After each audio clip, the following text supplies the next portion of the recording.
नमस्कार, स्वागत है आप सभी का इंडिया न्यूज देख रहे हैं आप। मैं हूं आपके साथ पराग गुप्ता। एक नजर सुपरफास्ट खबरों पर। हाई पावर परचेज कमेटी की बैठक खत्म होने के बाद मुख्यमंत्री मनोहर लाल ने कहा कि बहुत से डिपार्टमेंट के टेंडर लगे थे, हमने नेगोशिएट करके कम से कम रेट में खरीद की है।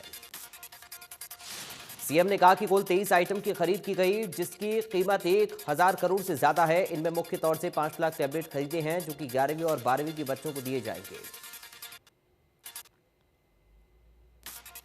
सीएम ने कहा किसानों के लिए 15,000 ट्यूबवेल कनेक्शन की खरीद की गई, जिसकी कीमत 350 करोड़। साथ ही एमएसएमई को भी बुलाया है और 50% सामान उनसे खरीदा जाना है।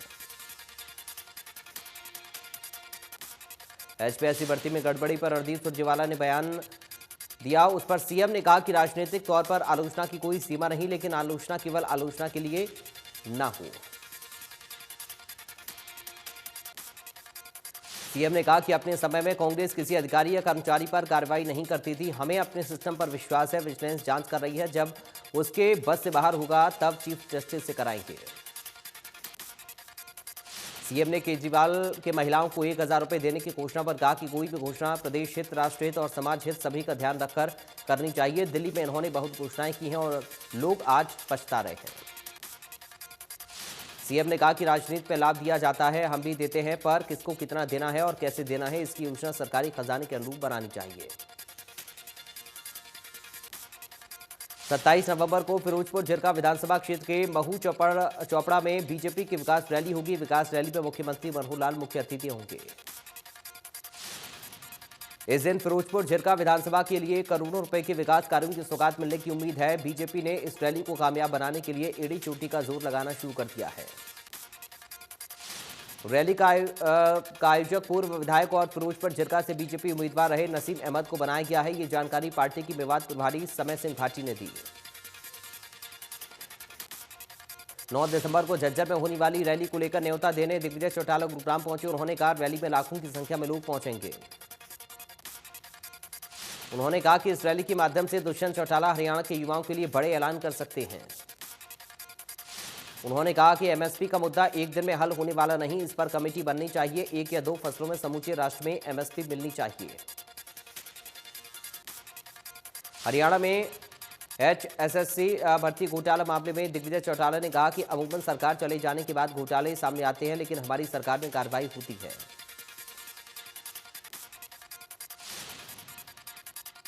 तीन कृषि कानूनों से सोनीपत इंडस्ट्री नुकसान को लेकर सोनीपत के एथनिक इंडिया में मीटिंग हुई। राष्ट्रीय जन उद्योग व्यापार संगठन के राष्ट्रीय अध्यक्ष अमित गुप्ता ने बैठक की।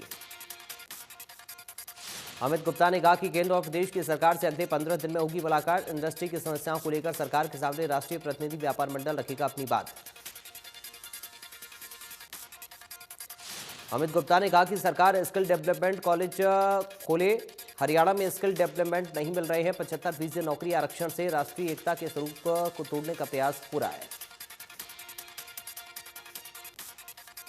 तेगांव से बीजेपी विधायक राजेश नागर की संतोष नगर कॉलोनी गए, जहां लोगों ने फूल मालाओं के साथ विधायक का जोरदार स्वागत किया।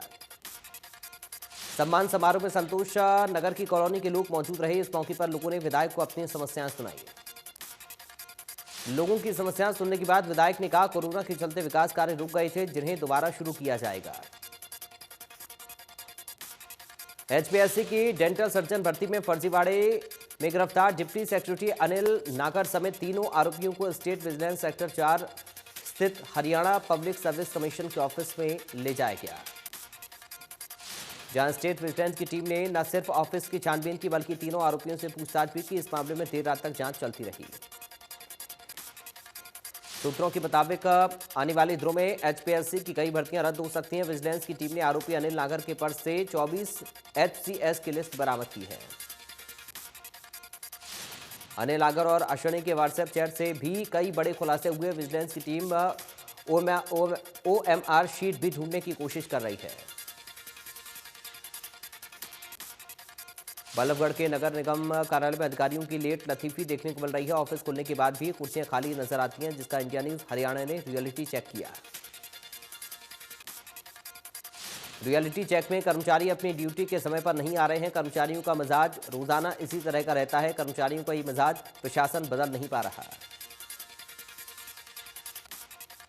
सोनीपत में आए दिन फसल अवशेष जलाने के मामले सामने आ रहे 49 किसानों के खिलाफ मामला दर्ज कर 3 अलग अलग विभाग की टीमें पराली जलाने से रोकने के लिए ग्राउंड पर काम कर रही हैं।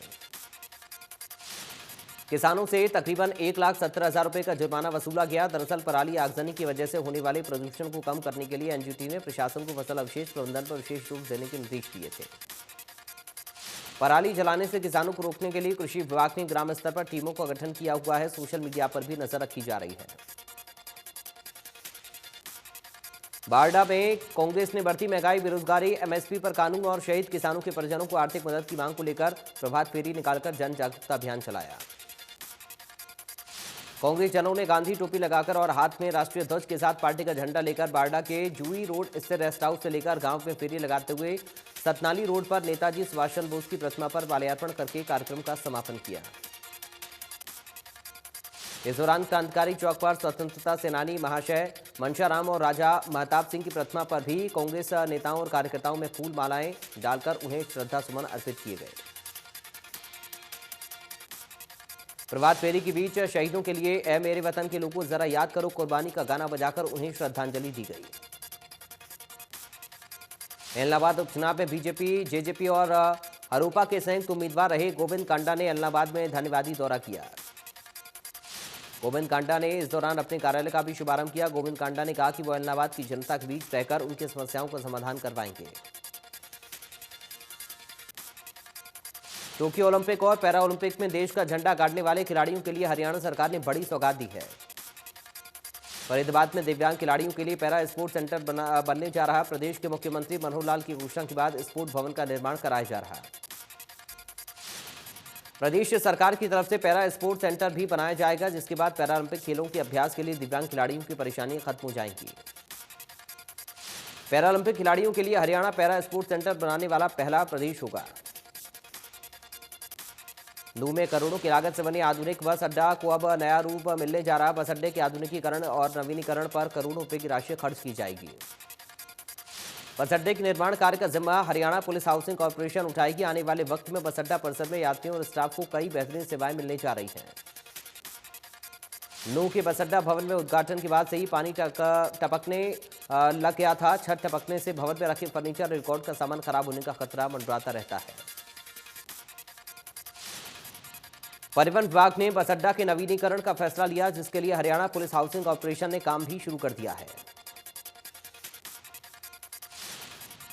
रेवाड़ी में बड़ा तालाब स्थित शिक्षा विभाग के कार्यालय की दीवार अचानक से भर-भराकर गिर पड़ी। हालांकि गनीमत रहे कि दीवार के नीचे कोई शख्स नहीं दबा। खंडर हो चुकी दीवार के आसपास के लोगों ने जिला शिक्षा अधिकारी को शिकायत भी की थी, लेकिन विभाग ने शिकायत पर गौर नहीं किया।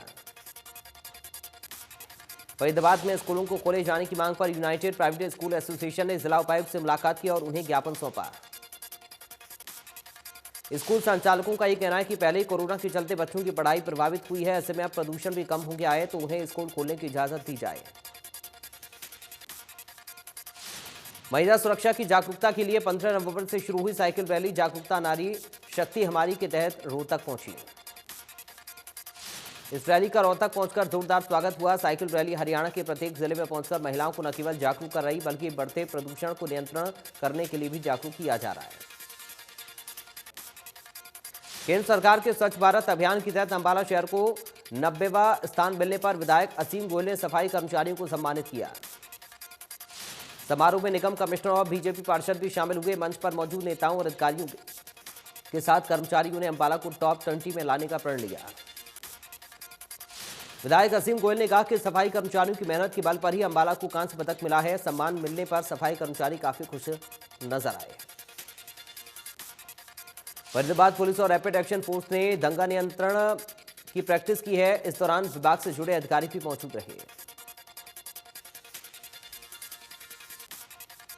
फरीदाबाद पुलिस और दिल्ली के 194 बटालियन कैंप से आरएएफ की टीम ने करीब 4 घंटे तक मिलकर दंगा नियंत्रण प्रैक्टिस की। आरएएफ दंगा नियंत्रण के लिए सबसे विश्वसनीय फोर्स मानी जाती है, जो बिना समय गवाए घटनास्थल पर पहुंच जाती है और सामान्य जनता के बीच पहुंचकर उन्हें सुरक्षित करती है। फरीदाबाद की फैशन डिजाइनर ऋतु ने एक अनोखी पहल शुरू की है। ऋतु कपड़ों की बची हुई कतरन से कपड़े, बैग समेत अन्य सामान बना रही हैं और जरूरतमंदों को फ्री में बांट रही हैं। कैथल के बालाजी कॉलोनी में मिठाई के गोदाम पर सीएम फ्लाइंग ने छापेमारी की। दुकान वाले के पास मिठाई बनाने का लाइसेंस भी नहीं था। काफी मात्रा में सड़ी हुई मिठाइयां मिली। साथ ही मिठाइयों के डब्बों में भारी मात्रा में मक्खी मच्छर मिले। विभाग ने दुकान वाले को 15 दिन का नोटिस दिया है और मौके पर खराब माल को नष्ट करवा दिया है। सीआईए तावड़ू पुलिस को बड़ी सफलता मिली है। पुलिस ने इमामी आयुर्वेदिक कंपनी के तकरीबन 1 से 1.5 करोड़ रुपए के चोरी हुए माल को बरामद कर दिया है। सहारनपुर कुरुक्षेत्र हाईवे पर ओवरटेक करते समय ट्रक ने ट्रैक्टर ट्रॉली को टक्कर मार दी, जिससे ट्रैक्टर पलट गया। हादसे में 5 लोग घायल हुए।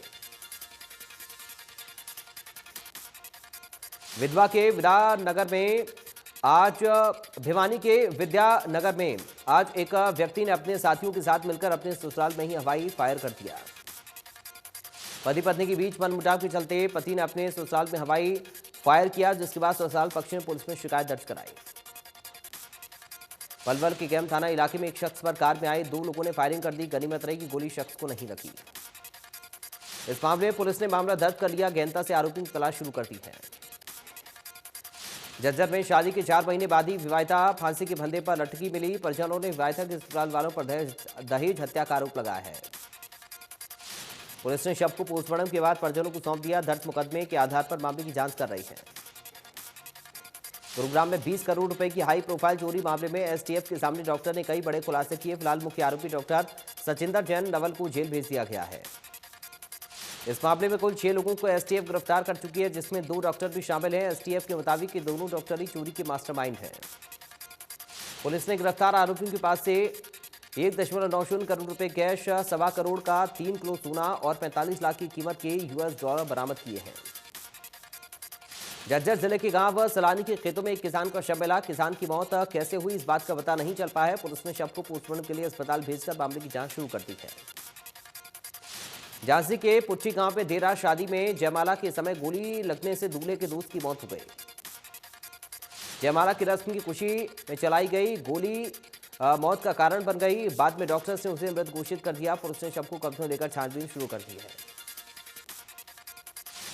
डेंगू के साथ साथ हरियाणा में पिछले दिनों एक नई बीमारी स्क्रब टाइफस ने दस्तक दी थी। करनाल में इसके 19 मामले सामने आने से हड़कंप, जिसके बाद कैथल, पानीपत और अन्य जिलों से चूहों के सैंपल भी लिए गए, जिनकी रिपोर्ट अगले महीने आने की उम्मीद है। अंबाला में अभी तक 10 लोगों का टेस्ट किया गया, जिनमें सभी नेगेटिव आए हैं। फरीदाबाद में जैसे जैसे सर्दी बढ़ रही है, वैसे ही डेंगू के मामले अब कम होते जा रहे हैं। फिलहाल जिले में अब 306 डेंगू के मामले सामने आ चुके हैं। फरीदाबाद में जब डेंगू की शुरुआत हुई थी, उस समय स्थिति बहुत खराब थी। सीएमओ के मुताबिक डेंगू की स्थिति पूरी तरह से कंट्रोल में है। कैथल में डेंगू का कहर जारी। 24 घंटे में 4 नए डेंगू के केस मिले। जिले में अब टोटल केस की संख्या बढ़कर 357 तक पहुंची। कैथल में कुल 91 सैंपल को जांच के लिए लैब भेजा गया। पिछले साल की बात करें तो पिछले साल 114 डेंगू केस मिले थे। डेंगू के प्रभाव को रोकने के लिए कुल 85 टीमों का गठन किया गया, जो शहरों और ग्रामीण क्षेत्रों में दौरा करते हुए लोगों को डेंगू से बचाव को लेकर जागरूक कर रही हैं। टीकाकरण अभियान के तहत नूंह में 184 जगहों पर वैक्सीनेशन कैंप लगाए गए, जिनमें 16,223 लोगों को वैक्सीन की पहली और दूसरी डोज लगाई गई। 14,263 लोगों को पहली और 1,960 लोगों को दूसरी डोज दी गई। जिले में अब तक वैक्सीन की 5,75,213 डोज लगाई जा चुकी है। सीएमओ ने बताया कि कैंप में आने वाले लोगों को किसी तरह के रजिस्ट्रेशन की जरूरत नहीं है। सभी लोगों का पहले आओ पहले रखवाओ की तर्ज पर मौके पर ही रजिस्ट्रेशन किया गया। भिवानी में कोरोना की तीसरी लहर से निपटने के लिए स्वास्थ्य विभाग ने सामाजिक संगठनों के साथ बैठक की और लोगों को जागरूक करने की बात कही। सीएमओ ने बताया कि दूसरी डोज नहीं लगवाने के कारण काफी दिक्कतें आ सकती हैं, इसलिए सामाजिक संगठनों की भी मदद ली जा रही है। लोगों को जागरूक करने के लिए 30 टीमें शहर के लिए, 150 टीमें गांव के लिए बनाई, जो घर घर जाकर लोगों को जागरूक करेंगी और टीकाकरण भी करेंगी। काफी समय बीत जाने के बाद भी कोरोना वैक्सीन लगवाने को लेकर फतेहाबाद में ज्यादातर लोगों में झिझक देखने को मिल रही है। स्वास्थ्य विभाग की टीमें घर घर जाकर वैक्सीनेशन कर रही हैं, जहां लोग वैक्सीन लगवाने से कतरा रहे हैं। देश में पिछले 24 घंटे में कोरोना के 7,579 नए मामले आए सामने। 236 मरीजों की मौत। एक्टिव केस 1,18,000 के पार। दिल्ली की हवा आज भी बेहद खराब श्रेणी में बनी हुई है। दिल्ली में AQI 315 के पार दर्ज किया गया है। फरीदाबाद में एयर क्वालिटी इंडेक्स 326 के पार पहुंच गया, तो वहीं गुरुग्राम में एयर क्वालिटी इंडेक्स 318 के पार पहुंच गया, जिसकी वजह से दमा के मरीजों को बेहद परेशानी हो रही है। दिल्ली की सीमाओं पर चल रहे किसान आंदोलन में खाली पड़े टेंटों को भरने के लिए एक बार फिर से किसान जत्थेबंदियों ने कवायद शुरू कर दी है। टिकरी बॉर्डर पर भारी संख्या में किसानों की झोपड़ियों में ताले लटके हुए हैं। इसको भरने के लिए किसान जत्थेबंदियों ने नया एक्शन प्लान तैयार किया है। बीएक्यू के महासचिव प्रगट सिंह ने कहा कि किसान 26 नवंबर को आंदोलन की जीत का जश्न मनाएंगे और खाली झोपड़ियों को फिर से भरा जाएगा। यूपी की योगी सरकार यमुना एक्सप्रेसवे का नाम बदलने पर विचार कर रही है। यमुना एक्सप्रेसवे को भारत के पूर्व प्रधानमंत्री भारत रत्न अटल बिहारी वाजपेयी के नाम पर रखा जा सकता है। माना जा रहा है कि जेवर एयरपोर्ट के भूमि पूजन के बाद प्रधानमंत्री नरेंद्र मोदी एक्सप्रेसवे का नाम बदलने का ऐलान कर सकते हैं। कांग्रेस नेता मनीष तिवारी ने अपनी किताब में मुंबई हमले के बाद जल्द कोई कार्रवाई नहीं किए जाने पर मनमोहन सरकार की आलोचना की है। कांग्रेस नेता मनीष तिवारी ने लिखा कि मुंबई हमले के बाद भारत को पाकिस्तान के खिलाफ सख्त कार्रवाई करनी चाहिए थी। जल्द कार्रवाई न करना कमजोरी की निशानी थी। कांग्रेस के पूर्व नेता अशोक तंवर ने टीएमसी का दामन थाम लिया। कीर्ति आजाद और पवन वर्मा भी टीएमसी में शामिल हुए। ममता बनर्जी ने किया स्वागत। और 5 राज्यों के विधानसभा चुनाव के मद्देनजर कांग्रेस ने दिल्ली में हाई लेवल बैठक की, जिसमें निर्णय लिया गया कि कांग्रेस दिल्ली में महंगाई के खिलाफ और तीनों कृषि कानूनों पर दिसंबर महीने में बड़ी रैली करेगी।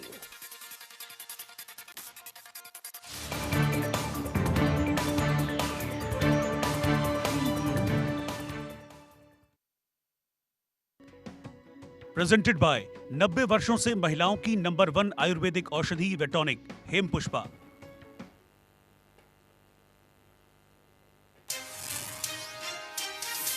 ग्यारहवीं और 12वीं के स्टूडेंट्स को टैबलेट देगी सरकार। 560 करोड़ की राशि से 5 लाख टैबलेट की खरीद को मंजूरी। किसानों के लिए 350 करोड़ की राशि से 15,000 ट्यूबवेल की होगी खरीद। सीएम की अध्यक्षता में हुई हाई पावर परचेज कमेटी की बैठक। रिटायर्ड जज से जांच करवाने की मांग पर विपक्ष को मुख्यमंत्री का जवाब। कहा, हमें अपने सिस्टम पर विश्वास, विजिलेंस कर रही जांच। बोले, आलोचना केवल आलोचना के लिए नहीं होनी चाहिए। टीएमसी में शामिल हुए हरियाणा कांग्रेस के पूर्व अध्यक्ष अशोक तंवर ममता बनर्जी की मौजूदगी में ज्वाइन की तृणमूल कांग्रेस।